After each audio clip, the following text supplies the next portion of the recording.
Hello, আসসালামু আলাইকুম। Online ক্লাসে সবাইকে স্বাগতম।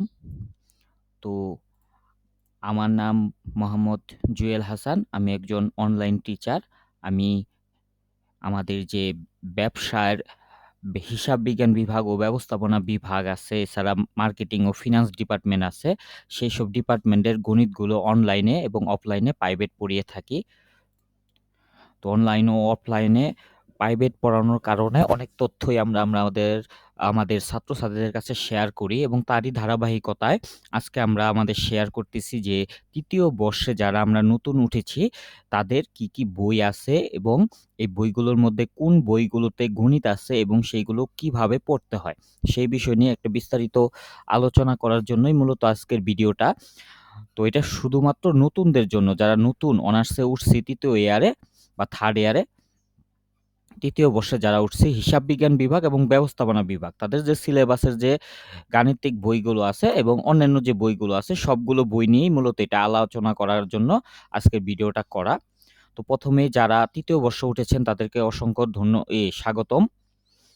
তো অনেকেই কি করি আমরা ১ম থেকে লেখাপড়া করি না। দেখবেন যে একটা স্টুডেন্ট যদি ১ম থেকে লেখাপড়া না করে বছরের, একটা নির্দিষ্ট সময় যাওয়ার পর তার উপর কিন্তু অনেক চাপ পড়ে যায়।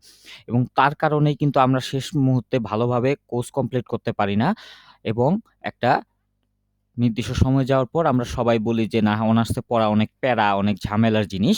কিন্তু মেইন বিষয়টা হইতাছে আমরা নিজেদেরকেই নিজেরা প্রশ্ন করতে পারি যে, আমরা আসলে কতটুকু সময় দিতেছি। আমরা সময়টা যখন একটা নির্দিষ্ট সময় যাওয়ার পরে দেই, যেমন আমাদের অনেকেই চেষ্টা করি আ ফর্ম ফিল-আপ এর পরে অথবা ইন-কোর্স পরীক্ষার পরে থেকে লেখাপড়া করার। তো তখন থেকে অনেকটা সময় চলে যায়। এই কারণে দেখা যায় আমরা পুরো সিলেবাস শেষ করতে পারি না।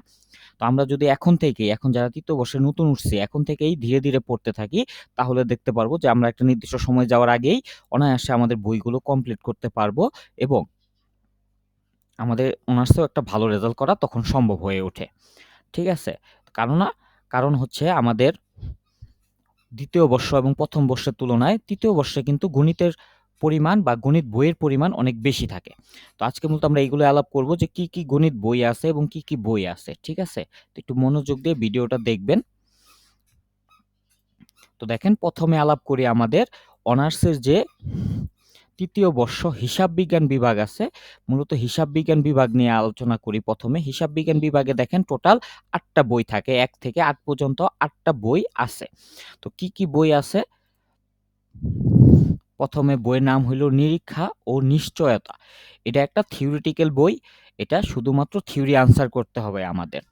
২য় যে বইটার নাম আছে দেখেন উচ্চতর হিসাব বিজ্ঞান ১, অর্থাৎ এটাকে আমরা বলি অ্যাডভান্স অ্যাকাউন্টিং 1, উচ্চতর হিসাব বিজ্ঞান। এটা একটা গণিতের বই এবং এই গণিতগুলো আপনার থাকে এবং এটা অনেক একটু কঠিন বলতে পারেন। 3rd ইয়ারের সবচেয়ে কঠিন হিসাব বিজ্ঞানের বই হচ্ছে উচ্চতর হিসাব বিজ্ঞান, হ্যাঁ? তো এটা একটা গণিত। এরপর ৩ নম্বরটার নাম হচ্ছে উৎপাদন ব্যয় হিসাব বিজ্ঞান।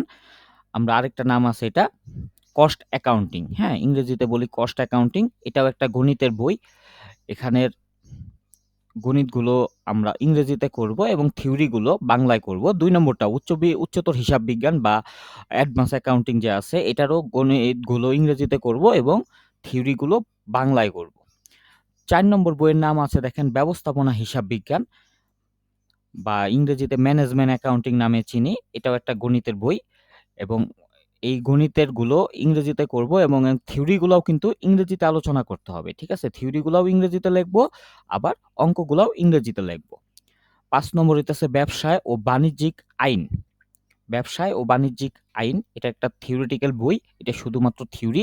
আমরা এটা বাংলায় থিওরিগুলো লিখব। ৬ষ্ঠ নাম্বার হইল শিল্প উদ্যোগ। এটাও একটা থিওরিটিক্যাল বই। এটাও বাংলাতে আনসার করতে হবে।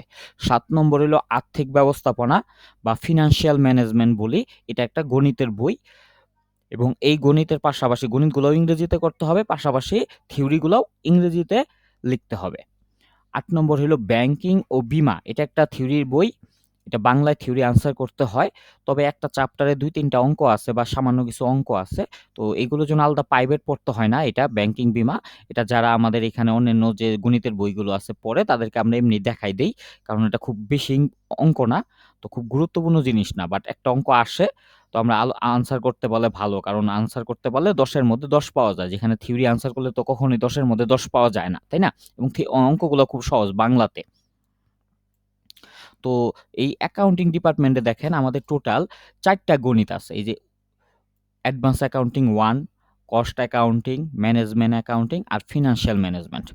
এই 4টা গণিত আছে। তো যেহেতু 4টা গণিত আছে, এটা বছরের শুরু থেকে যদি আপনারা নিয়মিত প্র্যাকটিস করেন, অঙ্ক করেন, তাহলে দেখবেন অনায়াসে এইগুলো বই কমপ্লিট করা যায়।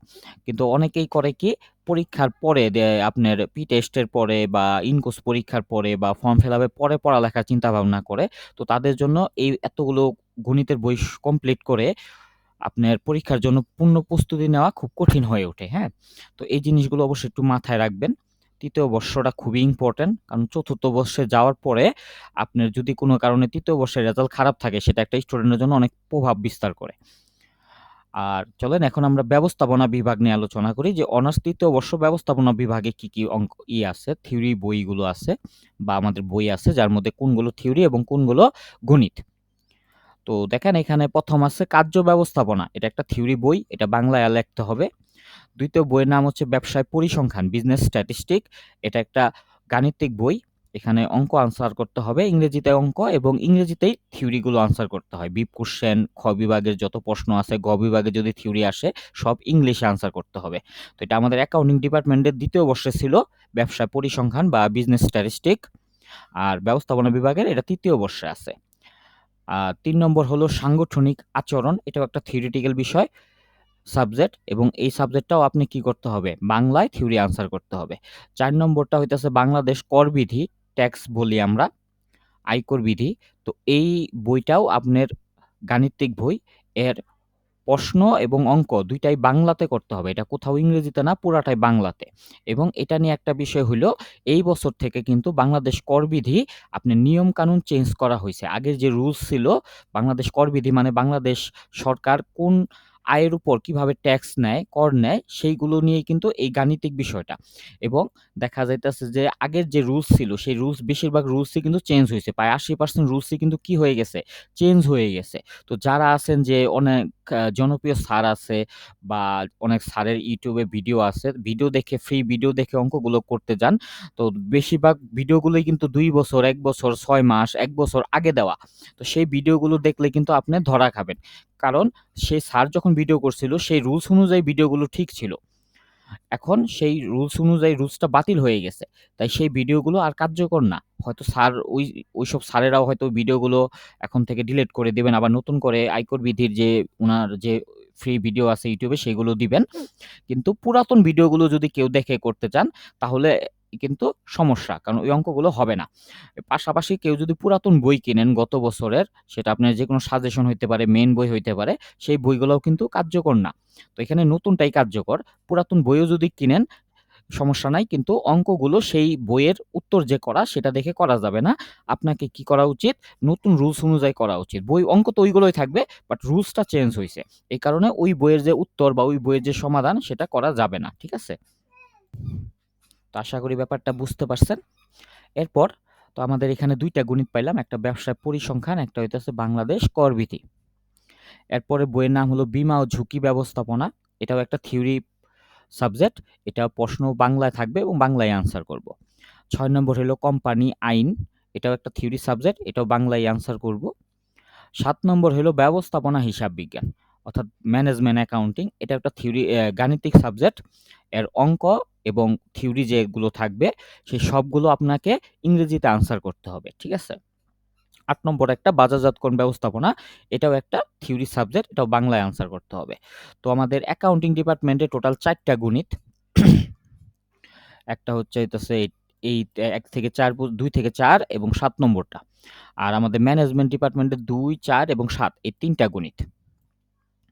তো এর মধ্যে একটা গণিত যে আছে, যে ব্যবস্থাপনা হিসাব বিজ্ঞান, আর এখানেও আছে দেখেন ৪ নম্বরে ব্যবস্থাপনা হিসাব বিজ্ঞান। এই ২টা বই সেম, শুধু অ্যাকাউন্টিং ডিপার্টমেন্টে একটা চ্যাপ্টার বেশি আছে।